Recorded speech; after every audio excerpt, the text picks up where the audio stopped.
What are you at, boys? Welcome to Facility D20. My name is Troy. And Mike. What are you at, Mike, boys? It's been a minute since we've done one of these. Yeah, it's been a while. Life's been crazy, but we're back to it now and hopefully keep these going a little bit more constant. Back on the grind. Yeah. So we had a pretty fun session recently where we came upon a haunted ship and we had a haunted ship crawl. And this is going to be another one of the videos where we discuss the setup and our experience with it.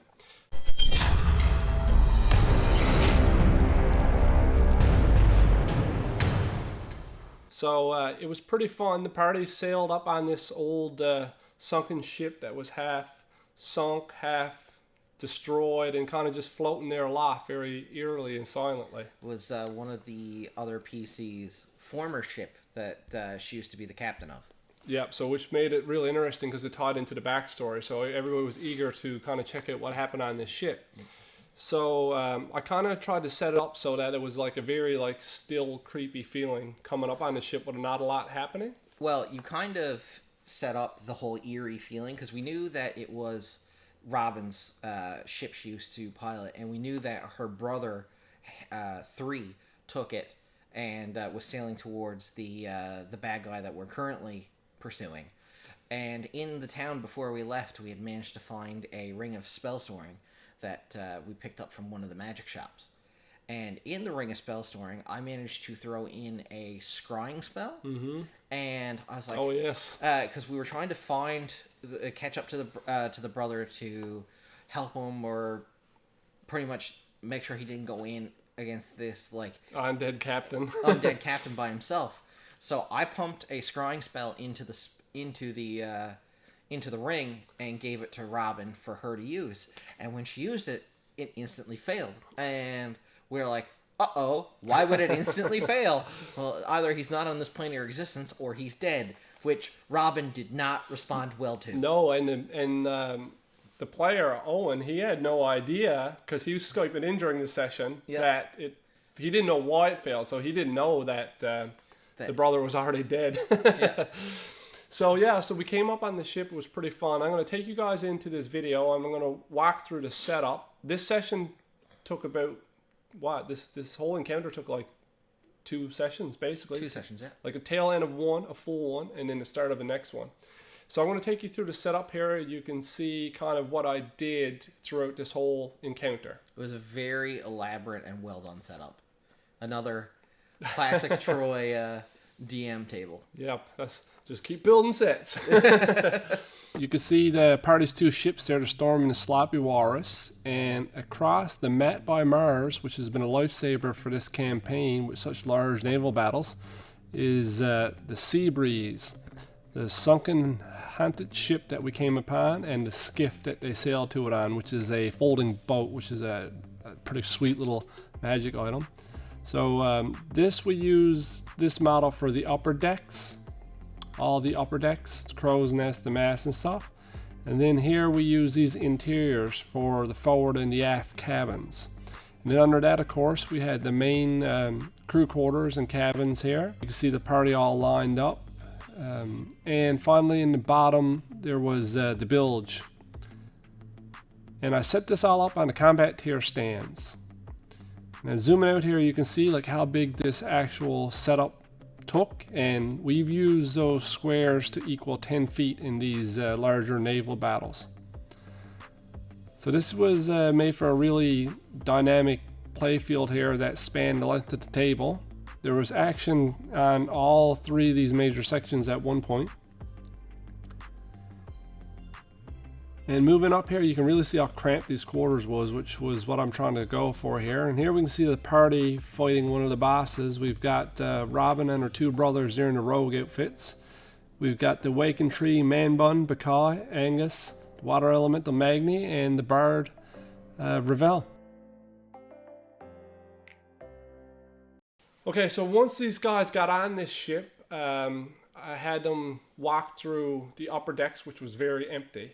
And the first encounters happened when you went into the upper starboard and the upper front and back decks. We had our first session, our first encounter on it was in the tail end of one session, and that's when we had a guest player.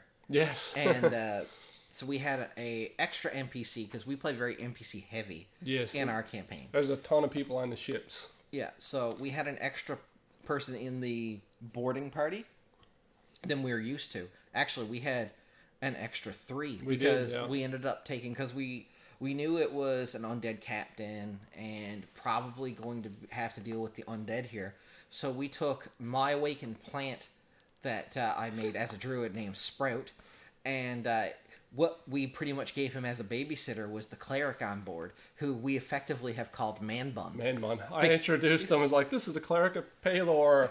His name is Denmar. He has a man bun. Man Bun. Yeah, a year and a half later, his still name is Man Bun. That was it. The second he just said he had a man bun, which if you look in the picture, I don't even think it does have a man bun in the picture. It's just something you added. Yeah. And that had become the character's defining feature now. Yeah, from like 50 sessions in, he's still Man Bun. Yeah, and we'll have a part on that later. Yes.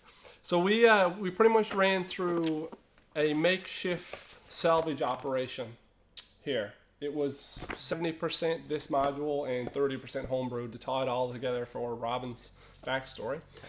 So the first couple encounters, they ran into some ettercaps and some spiders, and the twist here comes in when there's some sort of connection between the undead and Loth. Yes, that we found a shrine to Loth, and we were like, first time we've ever encountered Loth in this campaign, so we were like, whatever, it's some shrine to some god. Meanwhile, outside on the table, I'm like, oh shit. And everything aboard this ship, the ettercamps and the spotters, were all zombified, which was a little different too. Yep. So that was a pretty fun battle, and I just remember this. When the spotters would use their web attack, and one of the players failed, I whipped out some crazy string and just like blasted them with the crazy string. So that was kind of funny. I didn't see that coming. So if you're running spotters, get some crazy string.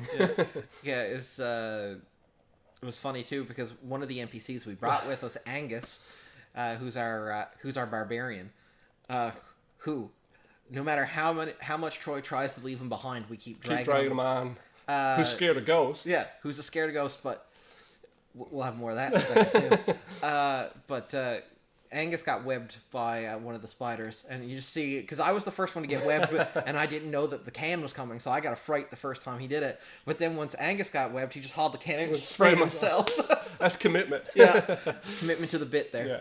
So after we set up that bit, we had the players start to investigate the second level here. And what they heard, I wanted you guys to kind of get a feel for what was down there. They started to hear moans and groans and like undead noises. And I guess the party was feeling a little bit wacky that night, a little Scooby-Doo-ish.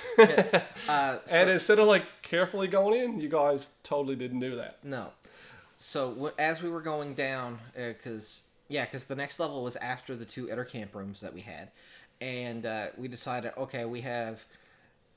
after the first combat, the quarters are pretty cramped because it is a ship. Yeah. And when you're running combat with like a party of like 7+ people, we're like, okay, this is a bit much. There's nowhere to move. So we took a skiff and we sent some of the NPCs back.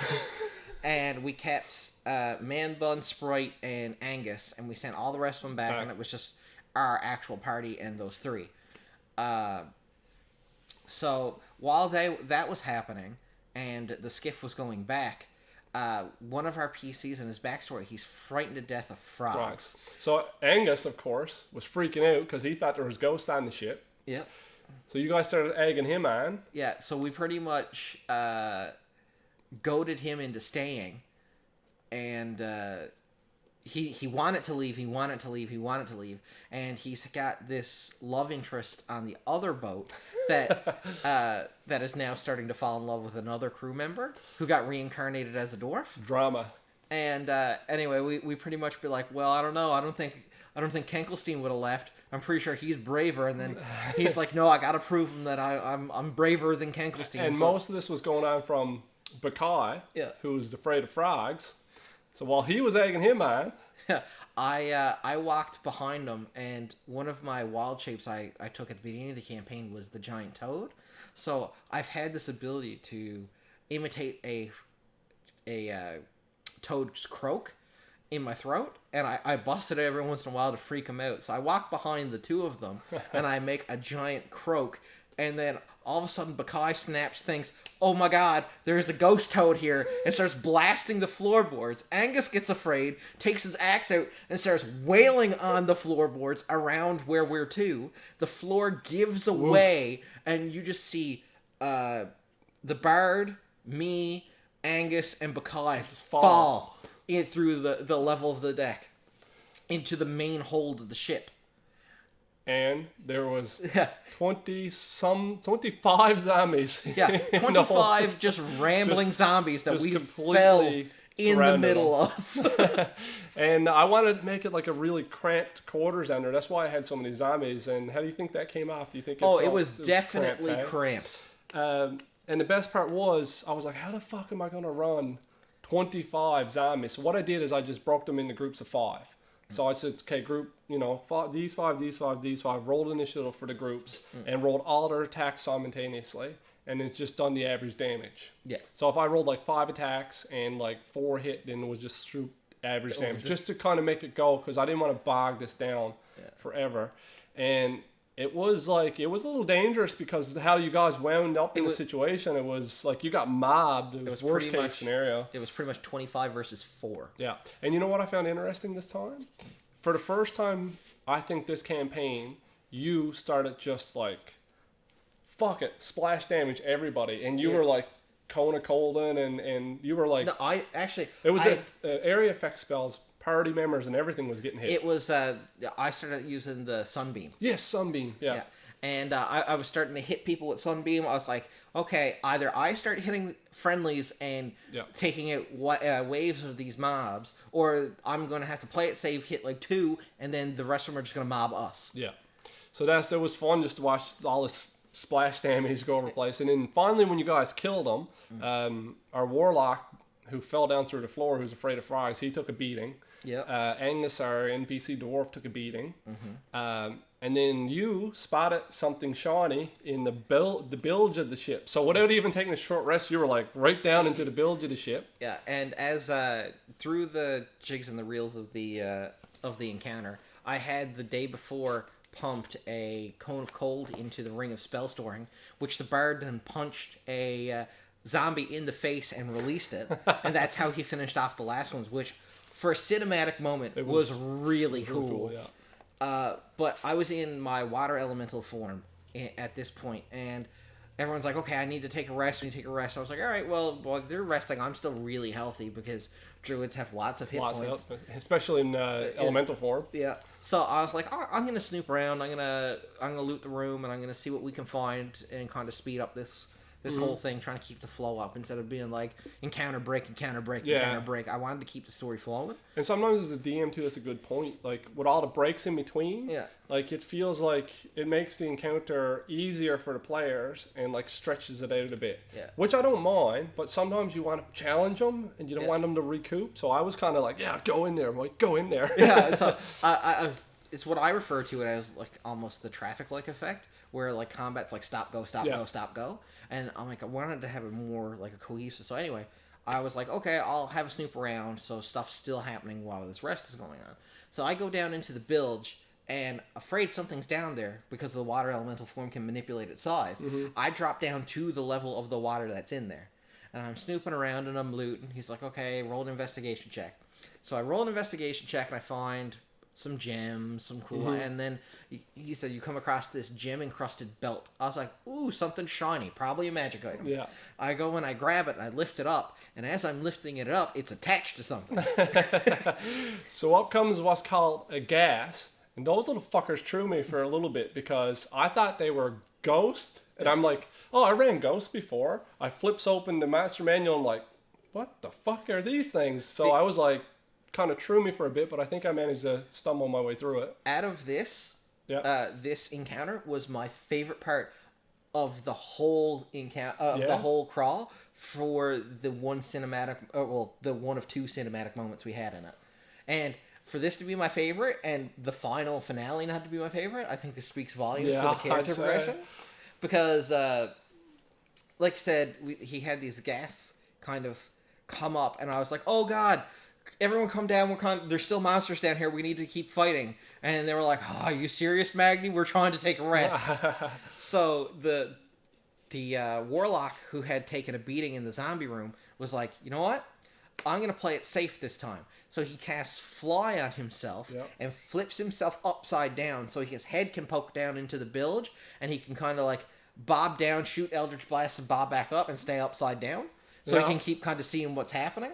So he pops down, he goes shoot, shoot, shoot, shoot, shoot, pops back up. I'm there in elemental form. I'm pounding away with the slam damages.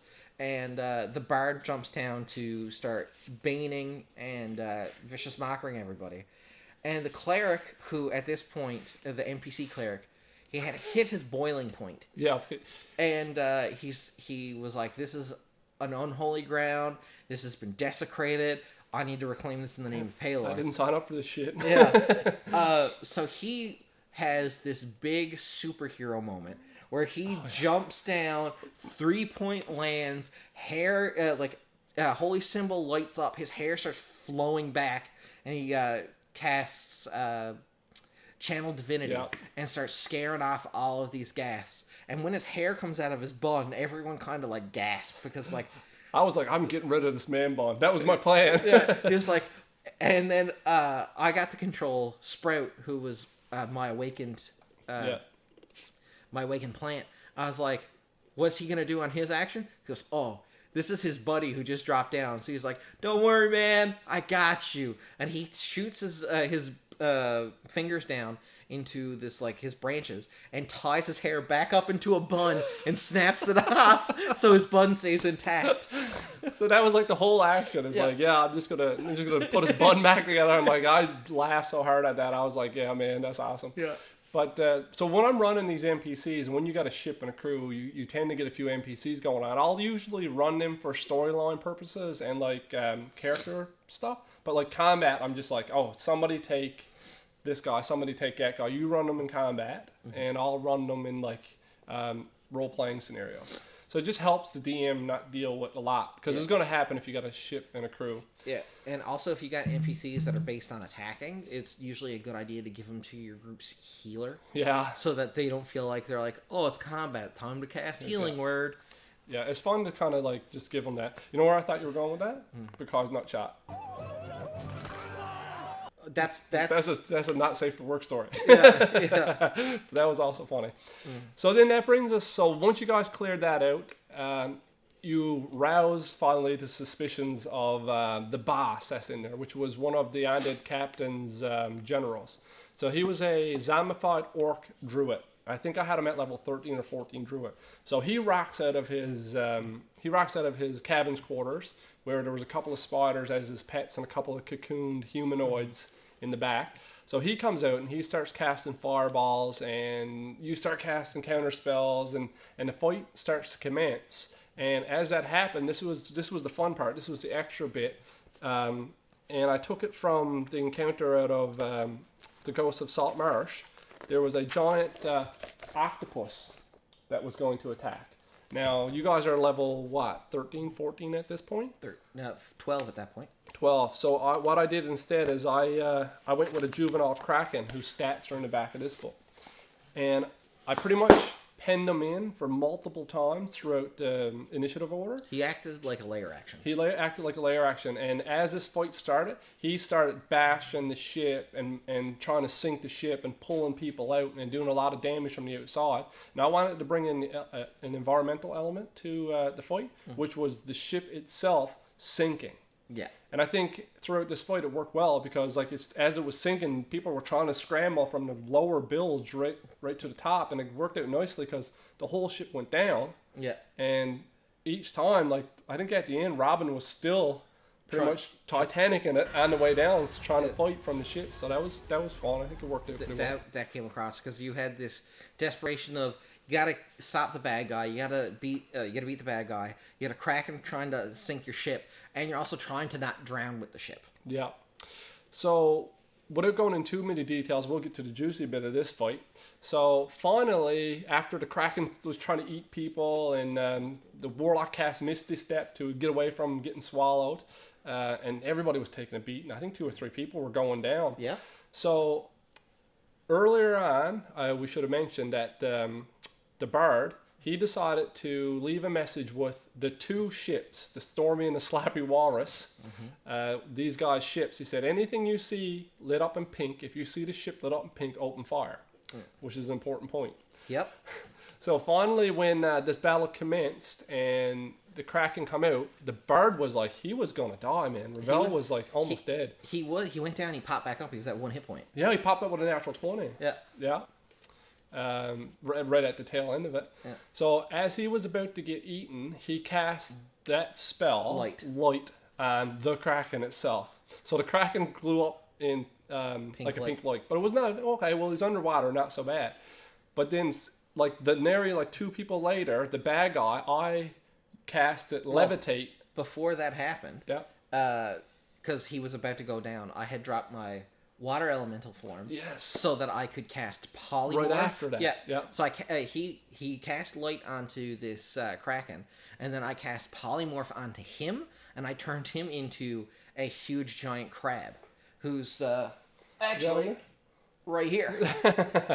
And he came out of, his stats come out of the Tales from the Yawning Portal. Yep. And so I managed to polymorph him into that, just to kind of give him a few extra hit points, and so he could kind of engage in this giant kaiju battle. He was almost dead, yeah. So he started battling the juvenile Kraken, and then the bad guy, my grand plan with the bad guy, like the big got you moment, was he was going to cast levitate and put everybody up in the air. Reverse gravity. Reverse gravity, yeah. Reverse gravity, everybody up in the air, and then drop them all like 100 feet. That was the big plan for him to fuck the party up. Yeah. So he goes ahead and he does that. It took him a while because you whelmed him, and 4 or 5 sessions rounds later, he gets up to the top, casts it on like the radius. So the Kraken, of course, was in the radius. And guess who failed?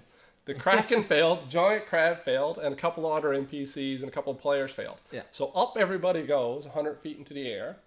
Now, of course, we got the kaiju battle happening at 100 feet, and there's a giant beacon of pink light in the air, which then all the ships turn their cannons on and start volley firing up into the air at this Kraken. Just blasting this Kraken to pieces. So I'm like, well, fuck, I thought this was going to be a tough encounter. But I got a Kraken 100 feet in the air getting lit up by 2 ships. And I don't know if you looked at those cannonball rules, but they're fucking brutal. But the best part was when the cannonballs missed and hit Angus and blasted him off and knocked him down, remember? And guess who's the master gunner? Kankelstein, who is his drama rival. So shit's going down next session on the ship. So so that was a fun session. We tried to make it really compact. I tried to make it like a lot going on. I tried to bring in the elements with the water and the sinking ship and the drowning rules, of course, when the Kraken pulled them out into the water. Yeah.